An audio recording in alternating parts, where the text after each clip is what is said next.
Bom, já que o Sávio já chegou, né? Bom O dia a Wellington tá todos. gravando, ele disse que ia gravar. Apareceu Ah, alguma coisa? O Wellington, grava aí, Wellington. Já tá gravando. Já Ah, está fechou. gravando, a gente vai falar da psicologia. Grava nossa Então, vamos lá. conversa. Bom dia a todos. Ainda tá Essa vai internet, ser não vai cancelar. a nossa segunda defesa de TCC, né? Da pós-graduação em psicologia. Pode mandar, pode mandar. Eu esqueci de mandar. Da turma de pós-graduação em psicologia, o Sávio é a nossa primeira turma. Certamente um dos mais brilhantes alunos que já passou pelo nosso curso. Um trabalho impecável, né? A orientação foi muito fácil. Um trabalho também de muita importância, tratando de um tema complexo, da psicologia complexa, que é a questão da moral, né? Que é um tema central no tratamento das neuroses, é algo muito incompreendido, né? O próprio Jung apontava essa incompreensão quando ele tratava da questão da moral.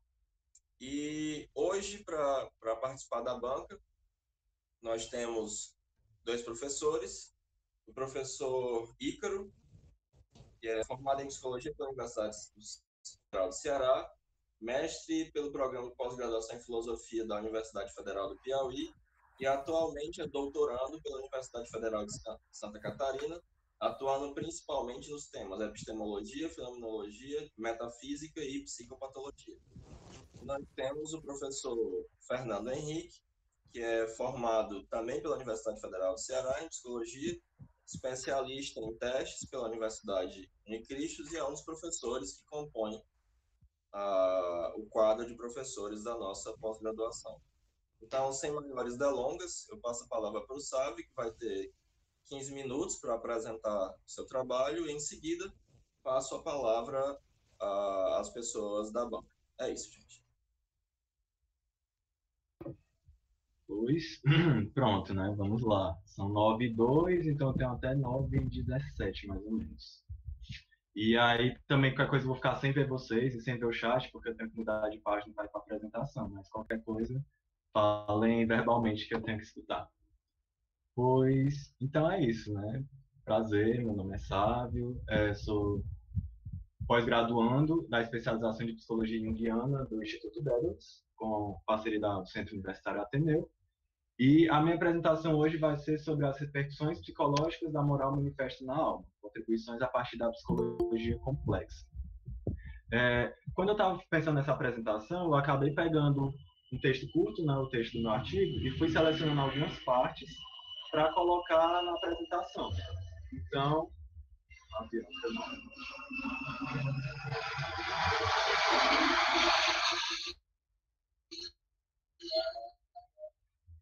eu acabei pegando recortes do artigo, estou colocando aqui no slide, e eu vou meio que ler com alguns poucos comentários, o que vai ser um pouco enfadonho, mas eu acho que vai ser interessante para a gente prosseguir mais rápido e ir direto ao ponto que interessa, que seria a discussão, a contribuição e o inquérito dos professores convidados, né?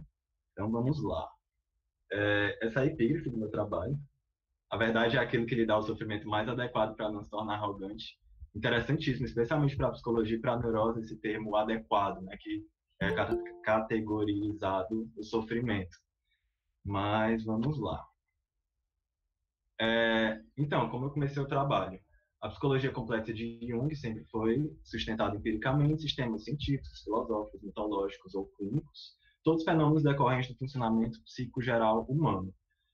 O presente artigo busca precisar o termo moral na psicologia complexa de Jung.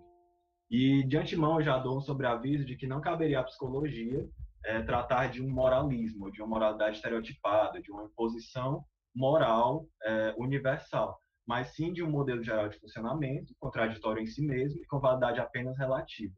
Essa última parte é importante ser assim, não por um diletantismo, mas principalmente porque o objeto de pesquisa do psicólogo é em si contraditório, relativo e todas essas coisas paradoxais.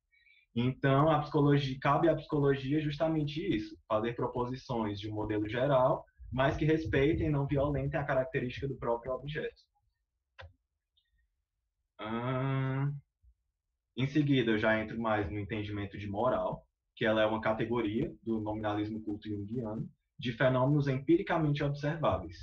E, energeticamente, a moral ela seria uma dinâmica psíquica que, por assim dizer, é tensionada a um determinado objetivo, ainda obscuramente pré-sentido, que é uma coisa que eu vou até entrar um pouco mais na frente quando eu for colocar um pouco de energia psíquica, que é essa a vantagem metodológica de se trazer a interpretação energética para a situação, que é de vir algo novo, que é de você estar tensionado a algo que ainda não é realizado, mas já é almejado por essa dinâmica psíquica que a gente observa. Não é dinâmica para não confundir, mas desse resultado psíquico que a gente vai vendo se expressar na vida das pessoas, assim. Empiricamente também a gente observa que cada sujeito se mostra adequado a determinada moral, determinada lei ou determinado modelo de vida. Isso pode se dar de maneira estável ou conflituosa. Entra muito naquela coisa que o velho Freud já dizia de não sermos senhores da nossa própria casa. Então, é facilmente observado por qualquer um, como qualquer pessoa inteligente pode ver por si mesmo, que você não faz exatamente o que você quer. Ou mesmo quando você, a duras penas, consegue fazer o que você quer, aquilo vai passar por um crivo. Que esse crivo é o quão aquilo lhe violentou ou o quão aquilo está de acordo com suas inclinações pessoais. E a partir de então, consequências, né? Todos sabemos o que é isso. Nesse sentido, a neurose recorrentemente se estabelece enquanto um problema moral. Uma oposição compensatória das tendências conscientes e inconscientes. Um conflito que resulta em uma anulação mútua de forças psíquicas e a perda do sentido e fluxo energético da libido no sistema. Então, a partir do momento que a moral se estabelece enquanto uma neurose de oposição aberta, a atitude consciente, que foi unilateral, que fez aquele negócio que eu acabei de dizer, de afina força, insistir numa atitude que não era adequada consigo mesmo, o fluxo energético da psique se estagna. E aí o sistema morre. Porque ela perde direção, perde o sentido, não tem uma diferença potencial tão grande para unificar essas tendências psíquicas da vida da pessoa. Entrando já no aposto teórico, né, eu faço um pequeno aposto, dizendo que, mesmo Jung tendo falado sobre filosofia, antropologia, sobre ciências sociais, sobre mitologia, ainda assim ele sempre tenta se aferrar ao ponto de o que é propriamente da psicologia. Ou então, qual a contribuição a psicologia pode dar do seu lugar de origem, e não tentando usurpar tacanhamente o lugar de outra ciência do saber, ou então não diminuindo a sua própria proposta enquanto ciência, enquanto conhecimento válido. Na psicologia complexa, existe importância o estudo das mais variadas matérias de conhecimento humano. Entretanto, não se deve perder de vista o lugar psicológico onde nos colocamos. E aí já entra alguns dados que eu tinha falado, que é um ponto de vista empírico, um ponto de vista que está intimamente ligado com o fato psicológico, com o sofrimento, com aquilo que é observado, com aquilo que é trazido, não apenas um ponto de vista consciente, lógico, racional, mas também esses outros fatores que se expressam através de uma irracionalidade ou extrarracionalidade e através de quesitos inconscientes, né, que talvez seja a maior complicação da psicologia, que é lidar com o que não se sabe.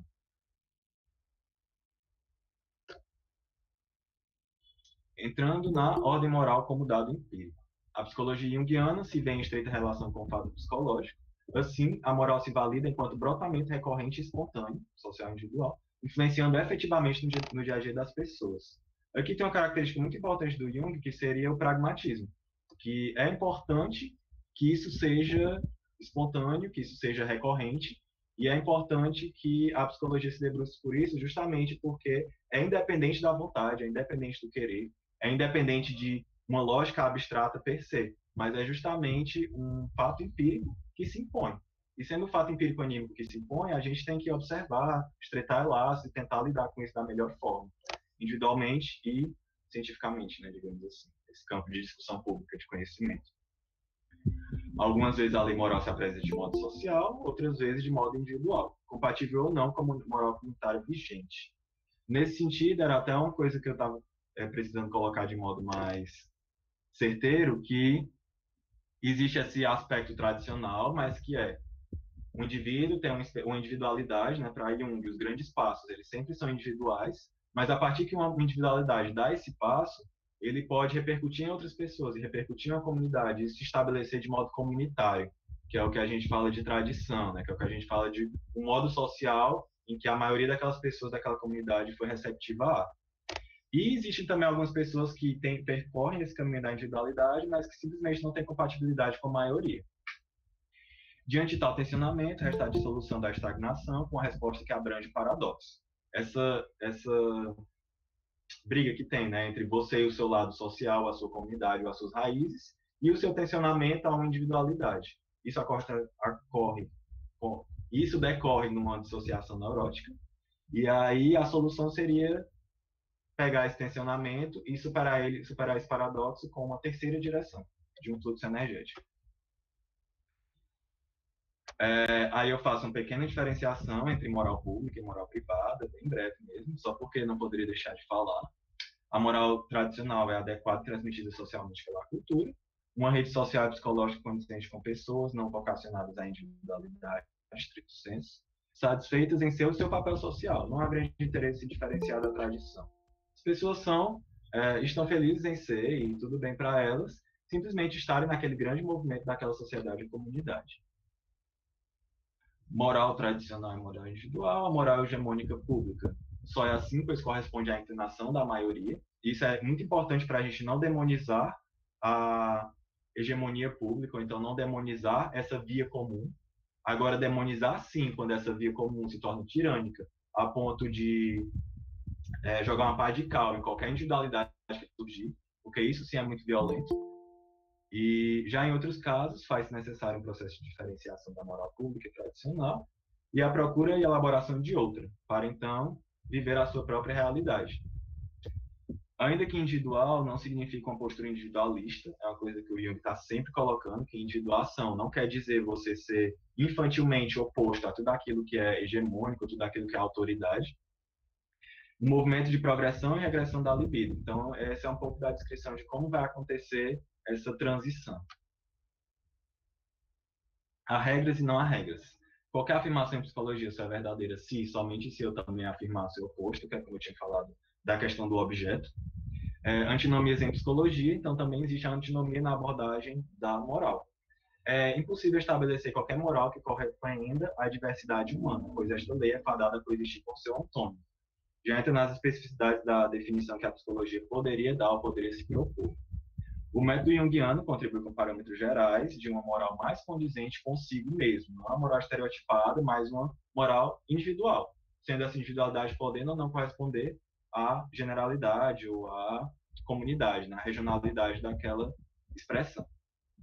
Apostar no julgamento do indivíduo, deixar seu material se expressar da forma mais completa possível e avaliar os seus efeitos. Essa aqui já seria a proposição e a intervenção da psicologia analítica enquanto profissão, enquanto prática.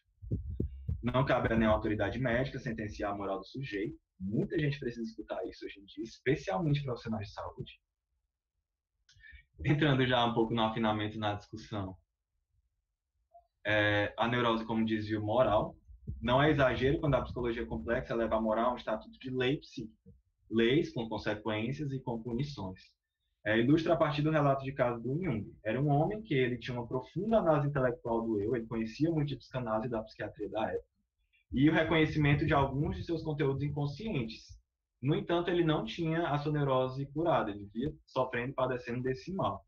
Estranhamente, nesse caso, o que estava inconsciente para ele não eram os acontecimentos, mas seus respectivos valores.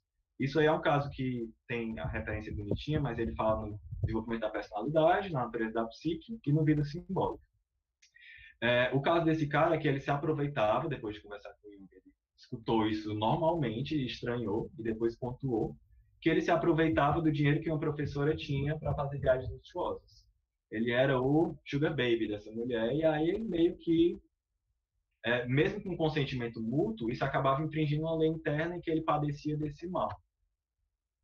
Quando Jung se coloca contra isso, contra os argumentos que eram apresentados, o paciente teve uma explosão de afetos e saiu falando sobre Jung ter ideias morais, e despediu-se e nunca mais voltou. E, basicamente, ele estava fugindo da própria lei. Infringir essa lei tinha um preço. Ele não paga conscientemente, até porque ele tinha uma certa estabilidade consciente e um certo intelecto muito desenvolvido, mas isso era sempre perturbado compulsoriamente por esse preço que ele negligenciava da lei, ou da moral, ou daquilo que ele era, ou daquilo a que ele deveria se devotar ou ser, enfim. E, novamente, empírico, não é uma coisa que eu tirei da minha cabeça que eu tiro da cabeça dele. Eram fatos objetivos observáveis na vida dele, nas percepções dele, nas fantasias dele, nos julgamentos dele. E isso sofismável, assim. Estagnação neurótica, a neurose é um sofrimento sem mérito, a neurose aflige o homem como um todo, ao passo que sua cura desenrola no processo de crescimento da personalidade como um todo. É exigido trabalho integral da personalidade, um trabalho inclusive moral. Não se pode agir contra si mesmo sem golpear a própria personalidade. Uma disputa do eu com seus conteúdos inconscientes em oposição aberta é a morte ou neutralização do sistema energético adaptativo. A cisão neurótica precisa ser reconhecida e esclarecida, mas ainda assim falta algo. Em alguns casos, rememorar o que for perdido não é suficiente para a cura, ainda há uma conciliação a ser feita. É o símbolo que vai ter essa função transcendente, que vai abranger os aspectos racionais e irracionais, conscientes e inconscientes, de costura e superação da cisão, o símbolo unificador de função transcendente. O conflito pautado se arma a partir da unilateralidade da consciência, portanto, apesar de reconhecer sem costurar simbolicamente a oposição, não foi suficiente. A única saída que a psicologia junguiana pode direcionar é a compreensão desse conteúdo sem negligenciar a sua finalidade, e dando espaço para esse vir a ser que vai chegar e conseguir reestruturar isso. O desenvolvimento inovador é gerar uma terceira via. O efeito benéfico esperado da participação inconsciente é uma transformação simbólica do eu, em substituto à cisão neurótica. A dissociação neurótica será superada e o inconsciente, não mais tão inconsciente quanto antes, terá uma via de acesso mais saudável à vida. Então, com isso, a minha esperança é que eu tenha demonstrado um pouco de a moral ser essa dinâmica psíquica atuante, a qual a psicologia deve se atentar e seus desdobramentos. E uma preocupação que deveria ser constante para a psicologia, e não é a de se tornar um puro diletantismo intelectual. O berço da psicologia complexa é o sofrimento humano, nos seus aspectos mais graves. Isso vai além do conhecimento puramente intelectual, o posicionamento moral também por parte do psicólogo. Nesse lugar tão delicado, ao analista cabe a tarefa de propiciar, enquanto contexto, catalisar o nascimento de uma atitude nova e mais saudável, gestada espontaneamente das raízes do paciente. E encerro minha apresentação. Muito obrigado a todos. Aqui meu cartão, olha como ele é bonito. E agradeço o prestígio de todos vocês estarem aqui. Muito bem, então eu passo agora a palavra ao professor Ícaro, que vai ter até 15 minutos para tecer considerações ou fazer perguntas acerca do trabalho do Sávio. Obrigado. Parabéns pela apresentação, Sávio. Obrigado pelo convite. Cumprimentar também os membros da banca, Heráclito e Fernando. Minhas observações são muito rápidas. Eu não vou avaliar o trabalho do ponto de vista conteudístico, porque minha área não é filosofia ou não é psicologia complexa, mas eu tenho algumas observações mais de ordem da escrita acadêmica, mais aspectos mais formais, que talvez tu pudesse melhorar um pouco o teu texto, que já está muito bom, e vou fazer 3 perguntas no final, responde o que tu quiser. Vamos lá. O texto está bem escrito, está coeso, os parágrafos estão muito bem logicamente ordenados, os tópicos também estão, e também não apresenta nenhum problema gramatical significativo. Na tua introdução, eu acho que pode ser adicionado um parágrafo sobre contextualização, o papel do conceito no quadro geral da obra do autor. Acho que tu podia falar um pouco sobre isso. Ou sobre como esse tema é tratado em biografia secundária nos comentadores. Também podia falar alguma coisa sobre justificativa ou relevância do teu tema, do teu programa de pesquisa. Vou falar disso como a importância do plano moral na obra do Jung, ou de maneira geral. Também pode falar da importância disso na comunidade que comenta Jung. Ou falar de investigações, da importância de investigações desse tipo em geral, e em especial dentro da obra do Jung. A introdução, tu estabelece 2 objetivos mais gerais, que é precisar, nas tuas palavras, o que Jung refere por moral e diferenciar o termo no que diz respeito à psicologia, em oposição aos outros saberes. Mas acho que uma dica também é tu estabelecer alguns objetivos específicos que vão decidir mais ou menos com os pontos de exposição que tu vai fazer ao longo do teu texto. Eu acho que isso é uma boa maneira de preparar o teu leitor para a exposição subsequente e meio que se preparando para o que vai chegar. Outra coisa que eu acho que é mais importante dessa que eu vou falar agora é sobre bibliografia secundária. Assim, eu não estou falando para tu fazer aquele tipo de texto de coxa de retalho que o pessoal gosta muito de fazer em psicologia, né? Encher o texto de citação de comentador, coisa do tipo, não é isso. Mas, principalmente se tu tiver interesse de publicar esse texto em alguma revista boa, é muito importante que tu faça algum trabalho de situar o teu texto na bibliografia secundária.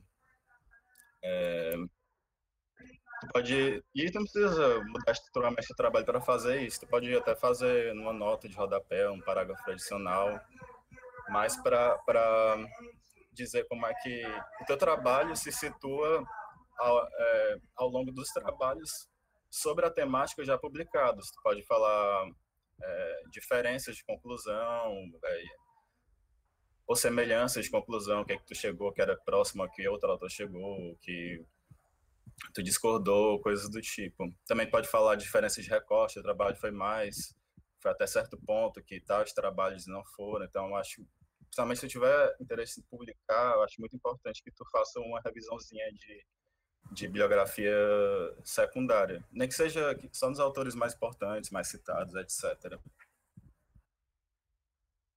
Acho que vai fazer a diferença na hora de publicar. Então, acho que minhas observações sobre o texto mesmo se resumem a isso. Eu queria te fazer só algumas questões que são mais a título de esclarecimento mesmo. Deixa eu ver aqui quais são. Sim. Na introdução, tu fala, acho que na página 6, que ao explicar o fenômeno psíquico, segundo as orientações de Jung, deve se fazer de modo causal e finalístico. Ele define finalidade como direcionamento a um objetivo futuro. Assim, essa definição é bem problemática, do jeito que ele colocou aqui. Mas eu não vou pressionar nesse ponto. O que eu queria saber é se o fenômeno psíquico é abordado causalmente, deve ser abordado finalisticamente, e se finalidade pressupõe alguma coisa como um fim, um objetivo. Se para abordar a moral, você precisa dizer qual é o objetivo da moralidade, ou uma classe de objetivos, para explicar esse fenômeno em geral. Ou se tu discorda disso, se não precisa para apresentar essa finalidade, como compatibilizar isso com esse princípio que Jung dá, aí que tu citou. E também, se tu puder falar uma coisa sobre a abordagem causal, se ela foi abrangida nesse fenômeno que tu expõe, também poderia, nessa pergunta. Essa é a primeira. A segunda é mais longa. A moral é concebida na página 5 e 6 como uma dinâmica, que a gente pode entender como uma força psíquica específica, com sua finalidade específica, etc. Já na página 7, tu diz que moral se configura como conteúdo psíquico, que é um complexo, né, com imagem ou carga de afeto. E mais adiante, ao dizer que a lei moral se apresenta às vezes como tradição, a lei moral é entendida como uma lei cotidiana expressável de forma escrita. Sendo assim, segundo essa última concepção, a lei moral ela seria o que a gente chama contemporaneamente de significado, no caso, uma proposição, mais especificamente, já que ela tem valor de verdade. Seja aquilo que é carregado ou expresso pelos nossos tokens linguísticos, tal como as ondas sonoras que eu falo agora ou a tinta no papel. Eles carregam algum significado. Então, segundo aquela terceira definição, lei moral seria uma proposição no sentido de ser o significado das sentenças assertórias. O problema é que, plausivelmente, segundo a visão que eu considero mais premente, significado, seja lá qual natureza eles têm, eles são objetivos, no sentido de que eles podem variar, mantendo a sua unidade ontológica, ao longo de várias sentenças que foram postuladas por diversos sujeitos, inclusive em diversos idiomas. Então, você precisa de uma unidade significacional que vai ser a proposição, ou o termo, ou o significado, que vai ser carregado pelos termos. Somente assim, segundo uma concepção objetiva de significado, a gente pode dizer que sentenças em línguas diferentes, tipo The book is on the table e o livro está sobre a mesa, têm o mesmo significado. Então, existe alguma coisa aí que se relaciona de mesma maneira ao longo dessas duas diferentes formas de você escrever a frase. Se isso for verdade, então pode parecer absurdo dizer que a lei, ao mesmo tempo, tem sua identidade determinada pela particularidade do psiquismo, como as duas primeiras concepções, elas serem idiosincráticas a determinado indivíduo ou sujeito, e ao mesmo tempo ela tem o caráter de um significado objetivo. Então, eu queria, se tu puder falar um pouco sobre essas diferenças entre essas concepções de lei, se elas são concepções diferentes, ou se elas forem a mesma, como é que elas podem se compatibilizar, levando em consideração esse aspecto. Eu acho que eu me entendi muito. Eu vou deixar a terceira pergunta para lá, depois eu te faço pessoalmente, porque eu acho que essa pergunta aqui já vai demorar muita coisa. Então, acho que eu vou encerrar. Obrigado. Bom, eu vou dar 10 minutos para o Sávio responder os questionamentos do Ícaro, porque são muito interessantes. E porque, como eles são complicados, se eu colocar mais para o final, talvez perca a vivacidade da resposta. Pode responder, Sávio. Pronto, vamos lá. A primeira era sobre a causalidade e o objetivo da finalidade, né? Se dá para, abordando finalisticamente o fenômeno que está tentando explicar, dá para estabelecer uma finalidade da moral.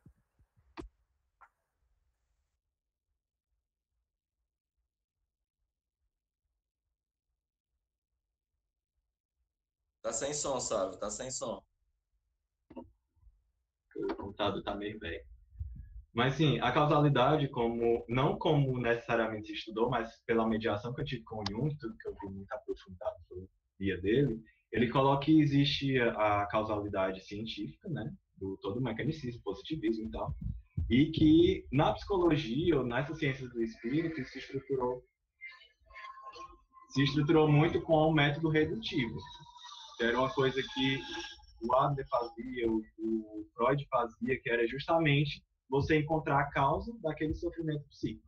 E aí, geralmente, essa causa era vir através da redução a um instinto básico, a um instinto elementar, ou então a um trauma fundamental, ou a um trauma recorrente, né, a rememoração desse trauma. Enfim, e aí, contestando isso, existe uma causa que vai ser redutiva a um instinto, e aí você vai poder traçar quais são as raízes desse sofrimento, então é isso que ele coloca como causa. Compensatório a isso, talvez até um erro que eu tenha acabado de falar do Adler, ele pegou da teoria adleriana uma finalidade, que é, aparentemente, em vez de tentar estruturar isso como uma cadeia indestrutível, em que cada um desses pontos existe e é indestrutível, ele fez uma outra proposição energética, que é, existe algo, que esse algo ele é transmutável, não é uma longa cadeia de coisas, mas sim um único fato que ele está se transmutando o tempo todo em estágios, para que a partir disso ele encontre determinada finalidade, ou ele encontre um caminho propenso a determinada finalidade. Basicamente, a gente não sabe o que é essa finalidade, não existe isso. Que a gente pode fazer acompanhar a pessoa, o paciente, o objeto, o livro, seja lá o que é que você esteja estudando, e ver as consequências disso, e ir tateando. E aí não tem como não ser de tentativa e erro. Propor a priori seria justamente o contrário do empirismo proposto por Jung. Então, observa-se uma finalidade, quando a gente chega lá e tem uma certa conscientização dessa questão, é que a gente interpreta que teve uma finalidade, a finalidade era essa e agora já vai ser outra. Mas antes disso não tem como saber, é inconsciente. Já da outra pergunta, que tu falou da... Podia repetir bem rapidinho, só para eu Porque eu tô com as respostas aqui, mas eu não tô conseguindo costurar com o pergunta porque eu esqueci.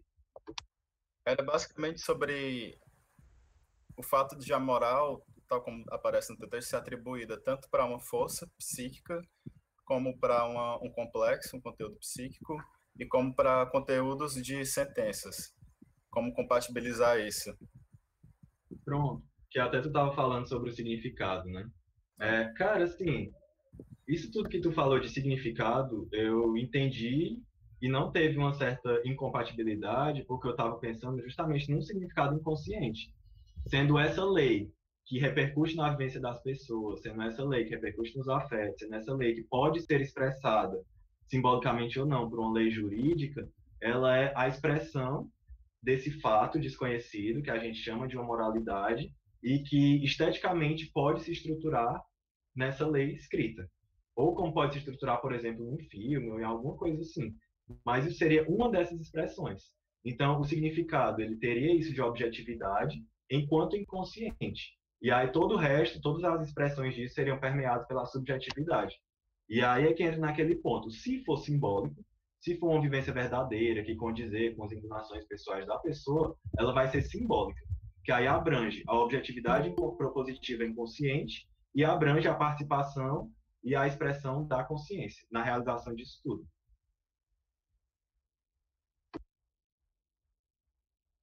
Professor Ícaro, quer fazer mais algum comentário? Não, estou satisfeito com as respostas, obrigado. Muito bem. Passamos agora ao professor Fernando Henrique, tem 15 minutos para fazer as suas considerações. Show de bola. Bom dia a todos. Obrigado, professor Ícaro, pela participação. Obrigado pelo professor Acto, Sávio. Obrigado a todos que nos assistem. Primeiramente, assim, o trabalho está incrível, né? O texto foi muito bem escrito e, sobretudo, um espírito junguiano muito aguçado, né? Porque, de fato, o final do teu trabalho conta para aquilo que é mais importante, né? O que é que a psicologia pode contribuir no sofrimento das pessoas e dos povos, né? E da cultura, né? A gente vive num tempo muito sombrio e muito delicado e profundamente neurótico, né? Então, eu acho que se dispor a tentar dar uma resposta, fazer um apontamento em cima daquilo que a gente pode e sabe fazer, né? É o mais importante, assim, é uma coisa que a gente não pode deixar de lado, né? Como tu mesmo falou, a psicologia ela está sempre contribuindo, dialogando com as outras áreas e os outros saberes, mas sem perder de vista jamais o nosso conteúdo, a ideia de realidade psíquica, né? E eu achei que tu conseguiu arrematar isso muito bem, né? Achei o texto muito sintético, muito preciso, né? Gostei muito, mas assim, a primeira coisa logo, eu acho que a tradução podia ser mais generosa. A gente sempre tem uma certa dificuldade quando a gente fala do Jung, porque ao mesmo tempo os temas que são levantados, eles gestam uma série de perguntas, né, e gestam uma série de apontamentos para o futuro ou para a coletividade, né, como por exemplo essa ideia de tradição, comunidade, espírito, leis jurídicas, né, como é que isso se estabelece coletivamente e culturalmente, mas ao mesmo tempo é assim, ó, quando tu fala em analismo culto, mas assim, o que é, né? E para a pessoa que é leiga em um, como é que fica? Então o texto ele já vai se apresentando.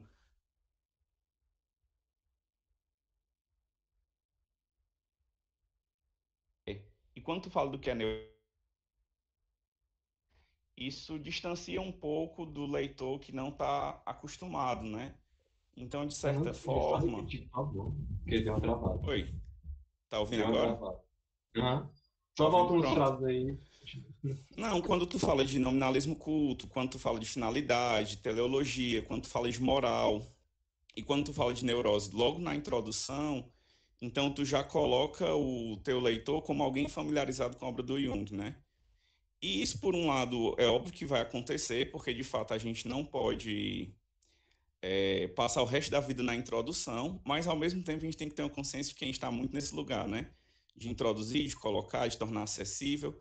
Então a gente fica igual o Deus Janus, né? Que olha para o passado e para o futuro, e ao mesmo tempo que a gente quer avançar e fazer elaborações mais avançadas e discussões mais avançadas, a fundamentação ela é sempre muito importante, né? Sobretudo na introdução. Então, talvez dar uma situada maior dentro do que o Jung traz, né? Dos conceitos e tal, ou mesmo ter mais referenciações de onde as pessoas possam ter acesso a essa introdução, né? Uma outra coisa que eu achei muito interessante é que o problema da moral, por exemplo, ele está profundamente relacionado com a ideia do puer aeternus, né? Uma das coisas que a Von Franz vai falar é que a puerilidade é como um corpo que quer viver sem órgãos, né? E aí, se por um lado a gente tem uma tentativa coletiva de renovação da atitude, pelo outro, essa renovação não se dá por uma simples fixação teórica ou a priorística do que é o certo, o errado, o bem, o mal, o verdadeiro ou o falso, né? Mas ele vai se dar por uma autorregulação psíquica, né? Então, nesse sentido, o teu texto ele é uma colaboração muito valiosa e muito interessante. E aí eu queria fazer só duas perguntas assim, né? A primeira é como é que tu vê a relação entre moral e sombra. Eu achei que isso era uma coisa muito interessante para se tocar no texto. E a outra coisa é como é que tu vê essa ideia da tradição enquanto uma lei coletiva e o espírito do tempo.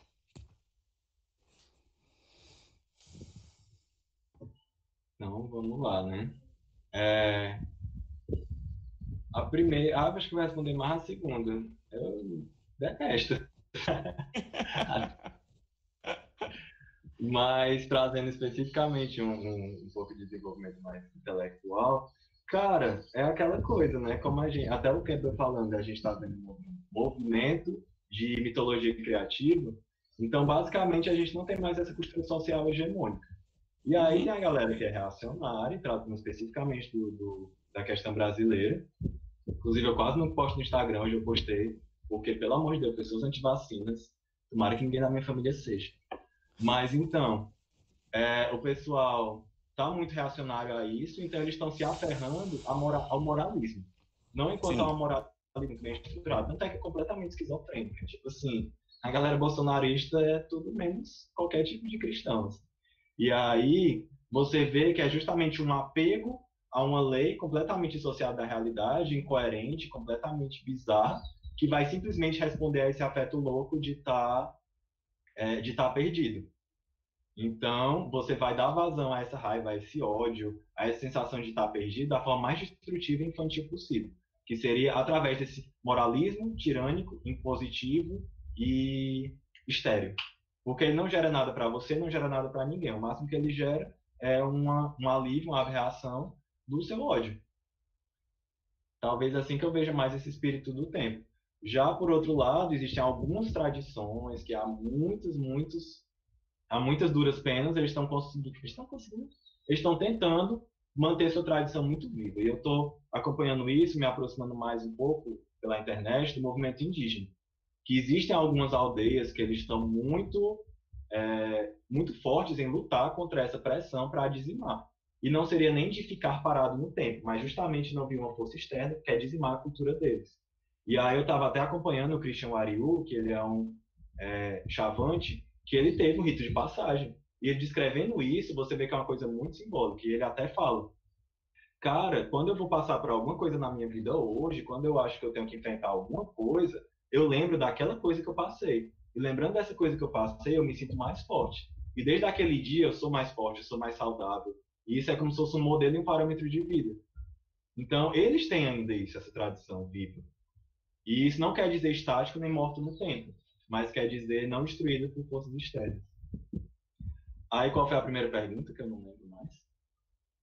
Sobre a relação entre moral e sombra. Ah, sim. Pronto, é uma coisa que o Heráclito tinha até apontado nas supervisões. Que o que vai resolver o problema não é uma diferenciação moral, é um confronto moral. Porque a diferenciação, ela simplesmente vai colocar num sistema de valores. O que é bom, o que é ruim, o que é errado, o que é não sei o que, o que é não sei o que. E aí, necessariamente, a antítese oprimida, ela vai para o consciente e vai ser apropriado justamente para aquilo que é mais sombrio. Agora, o símbolo, que é o que vai dar costura a isso, ele vai trazer justamente os dois. Então, você está se assentando numa posição mais ampla, que vai superar essa dualidade, e aí vai conseguir fazer uma participação da antítese oprimida, e, portanto, um pouco vinculada com a sombra, mas agora redimida pelo símbolo, em detrimento de somente fazer uma diferenciação e dizer, isso é bom, isso é mal. Tá, isso é bom e isso é mal, e agora eu sei disso, mas os dois existem, e eu preciso dar cabimento às duas, e não fingir que não existe. Aí isso é um passo de maturidade que vai assentar a sua psique numa superfície mais ampla e fazer você conseguir lidar com essa diferenciação sem se sucumbir por ela, ou sem a antítese oprimida estar tão fortificada pela energia inconsciente.